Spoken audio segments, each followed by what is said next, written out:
Citizen for social justice ये एक संगठना के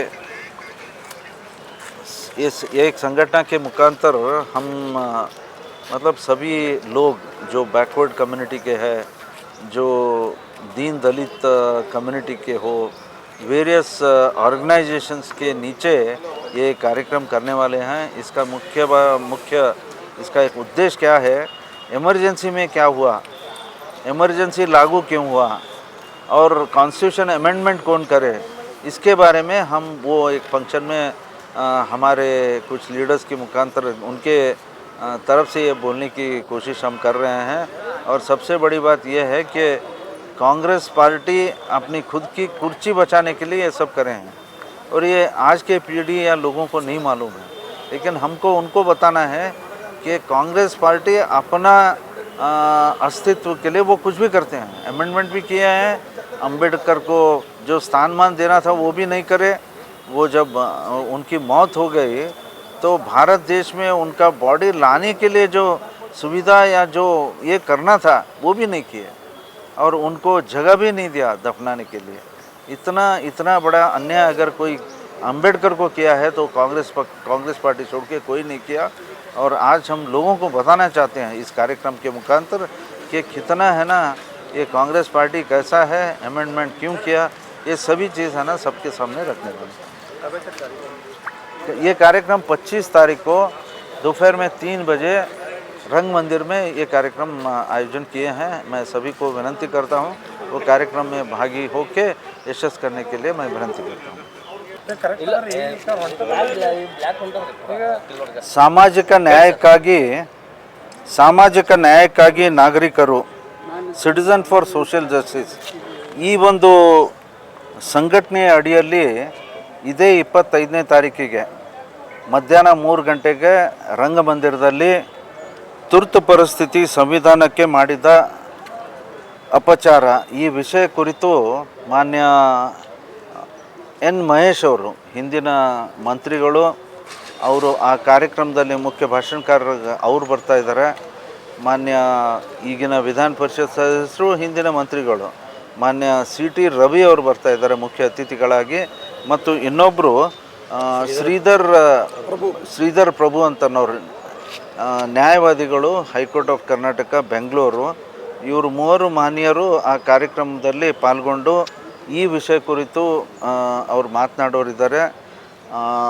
ನಾವು ಅಂದರೆ 1975ರಲ್ಲಿ 25ನೇ ತಾರೀಕು ಯಾಕಂತಂದಂತ ಅನ್ಬೋದು, ಅದೇ ದಿನ ಸಂವಿಧಾನ ತಿದ್ದುಪಡಿ ಮಾಡಿದ್ದಾರೆ. ಇಂದಿರಾ ಗಾಂಧಿ ಅವ್ರ ಕುರ್ಚಿ ಉಳಿಸ್ಕೊಳ್ಳೋಕ್ಕಾಗಿ ಈ ತಿದ್ದುಪಡಿಯನ್ನು ಮಾಡಿ ಕಾನ್ಸ್ಟಿಟ್ಯೂಷನ್ ಅಮೆಂಡ್ಮೆಂಟನ್ನು ತಂದು ಅವರು ತಮ್ಮ ಸ್ಥಾನವನ್ನು ಉಳಿಸ್ಕೊಂಡಿದ್ದಾರೆ ಅಂತಂದು ಇವತ್ತು ಜನರಿಗೆ, ಯುವ ಪೀಳಿಗೆಗಳಿಗೆ ಮತ್ತು ಎಲ್ಲ ಜಾತಿ ಜನಾಂಗದವರಿಗೆ ತಿಳಿಸಬೇಕಾಗಿದೆ. ಭಾಳ ಮುಖ್ಯವಾಗಿ ಕಾಂಗ್ರೆಸ್ ಪಕ್ಷ BJP ಹೆಚ್ಚಿನ ಸಂಖ್ಯೆಯಲ್ಲಿ ಪಾರ್ಲಿಮೆಂಟ್ ಸದಸ್ಯರು ಬಂದರೆ 400 ಪಾರ್ ಆದರೆ ಇವರು ಸಂವಿಧಾನ ತಿದ್ದುಪಡಿ ಮಾಡ್ತಾರಂತಂದು ದೊಡ್ಡ ಪ್ರಮಾಣದ ಪ್ರಚಾರವನ್ನು ಮಾಡಿದರು. ಆದರೆ ನಾವು ಇವತ್ತು ಹೇಳಬೇಕಾಗಿದೆ, ಇವತ್ತು ಮೋದಿಯವರು ಅನೇಕ ಸಂದರ್ಭದಲ್ಲಿ ಅವ್ರು ಏನು ಮಾತಾಡಿದ್ದಾರೆ ಅಂತಂದರೆ ಅಂಬೇಡ್ಕರ್ ಅವರ ಅತ್ಯಂತ ದೊಡ್ಡ ಕೊಡುಗೆ ನಮಗೇನೇನು ಸಂವಿಧಾನದ ರೂಪದಲ್ಲಿ ಏನು ಕೊಟ್ಟಿದ್ದಾರೆ ಯಾರೂ ಅದಕ್ಕೆ ತಿರ್ಸ್ಲಿಕ್ಕೆ ಸಾಧ್ಯವಿಲ್ಲ. ಮತ್ತು this is most suitable and Indian constitution ಬಗ್ಗೆ ಇಡೀ ಜಗತ್ತಿನಲ್ಲೇ ಅತ್ಯಂತ ಪ್ರಿಯವಾದದ್ದು ಮತ್ತು ಜನರ ಪರವಾಗಿದ್ದಂಥ ಒಂದು ಸಂವಿಧಾನ ಅಂತಂದು ಅನೇಕ ಸಂದರ್ಭದಲ್ಲಿ ಅವ್ರು ಹೇಳಿದ್ದಾರೆ. ಇದಕ್ಕೆ ನಿಜವಾಗ್ಲೂ ಯಾರೇ ತಿರ್ಚಿದ್ದಾರೆ ಅಥವಾ ಅದನ್ನು ಅಮೆಂಡ್ಮೆಂಟ್ ಮಾಡಿ ಸ್ವಂತಕ್ಕೆ ಅಥವಾ ಪಕ್ಷಕ್ಕೆ ಯಾರೇ ಮಾಡ್ಕೊಂಡಿದ್ದಾರೆ ಅಂತಂದರೆ ಅದು ಕಾಂಗ್ರೆಸ್ ಪಕ್ಷ ಮತ್ತು ಇಂದಿರಾ ಗಾಂಧಿ. ಈ ವಿಚಾರವನ್ನು ಹೇಳಲಿಕ್ಕೆ ನಾಳೆ ಆ ಕಾರ್ಯಕ್ರಮದಲ್ಲಿ ನಾವೆಲ್ಲರೂ ಪಾಲ್ಗೊಂಡು ಆ ಕಾರ್ಯಕ್ರಮ ಯಶಸ್ಸು ಮಾಡಲಿಕ್ಕೆ ನಾವೆಲ್ಲರಿಗೂ ವಿನಂತಿಯನ್ನು ಮಾಡ್ತಾಯಿದ್ದೀವಿ. ವಿಶೇಷವಾಗಿ ಈ ಕಾರ್ಯಕ್ರಮದಲ್ಲಿ ಹಿಂದುಳಿದ ವರ್ಗದ ನಮ್ಮ ಸನ್ಮಿತ್ರರು, ಬೇರೆ ಬೇರೆ ಮುಖಂಡರ ಒಂದು ಉಪಸ್ಥಿತಿ ನಾವು ಅವರಿಗೆ ಕರೆದಕ್ಕೆ ನಮ್ಮೆಲ್ಲರ ಪ್ರಯತ್ನ ಇರುತ್ತೆ. ಅದರ ಜೊತೆಗೆ ದಲಿತರ ಮುಖಂಡರಿಗಾಗಲಿ, ದಲಿತರ ವೇರಿಯಸ್ ಸಂಘಟನೆಗಳೇನಿದ್ದಾವೆ ಅವರೆಲ್ಲರಿಗೆ ಕರೆದು ಈ ಕಾರ್ಯಕ್ರಮವನ್ನು ಯಶಸ್ಸು ಮಾಡಬೇಕಂತ ನಮ್ಮೆಲ್ಲರ ವಿಚಾರ ಇದೆ. ಮತ್ತು ನಾವು ತಮಗೂ ಕೂಡ, ಯಾಕಂದರೆ ಫ್ರೀಡಮ್ ಆಫ್ ಪ್ರೆಸ್ ಭಾಳ ದೊಡ್ಡ, ಏನೋ ಯಾವುದೋ ವಾರ್ ಬಂದಾಗ ಏನೋ ಪ್ರೆಸ್ ಫ್ರೀಡಮ್ ಇರಲ್ಲ ಅಂತಂದರೆ ಒಂದು ಮಾತು ಬೇರೆ. ಆದರೆ ಇವತ್ತು ಪ್ರಜಾತಂತ್ರ ವ್ಯವಸ್ಥೆಯಲ್ಲಿ ಆ ಮಟ್ಟಕ್ಕೆ ಇವತ್ತು ಮಾಧ್ಯಮದ ಒಂದು ಅವರು ಮುಷ್ಟಿಯಲ್ಲಿ ಇಟ್ಕೊಂಡು ಇವತ್ತು ಸರ್ಕಾರ ನಡೆಸಿದ್ದಂಥ ಏಕೈಕ ಉದಾಹರಣೆ ಅಂತಂದರೆ ಎಮರ್ಜೆನ್ಸಿ ಅಂತ ಹೇಳ್ಬೋದು. ಆ ಎಮರ್ಜೆನ್ಸಿಯ ಪರಿಣಾಮ ಎಷ್ಟು ದೊಡ್ಡದಾಗಿತ್ತು ಅಂತಂದರೆ ಇವತ್ತು ಅದಾದ ಮೇಲೆ ಏನು 97ರಲ್ಲಿ 1977ರಲ್ಲಿ ಏನು ಚುನಾವಣೆ ಆಯಿತು, ಆ ಚುನಾವಣೆಯಲ್ಲಿ ಕಾಂಗ್ರೆಸ್ ಪೂರ ಗಾಳಿಪಟ ಆಗಿ ಅಂದರೆ ಎಲ್ಲಿ ಆರಿಸಿ ಬಂದಿಲ್ಲ. ಯಾವ ಒಂದು ಇದರಲ್ಲಿ ಕೂಡ ಕರ್ನಾಟಕ ಒಂದು ಭಿನ್ನವಾಗಿ ರಾಜ್ಯ ಇತ್ತು. ಕರ್ನಾಟಕದಲ್ಲಿ ಅವರು ಹೆಚ್ಚಿನ ಸೀಟ್ ಗಳಿಸಿದ್ದಾರೆ, ಇಲ್ಲ ಅಂತ ಹೇಳಲ್ಲ.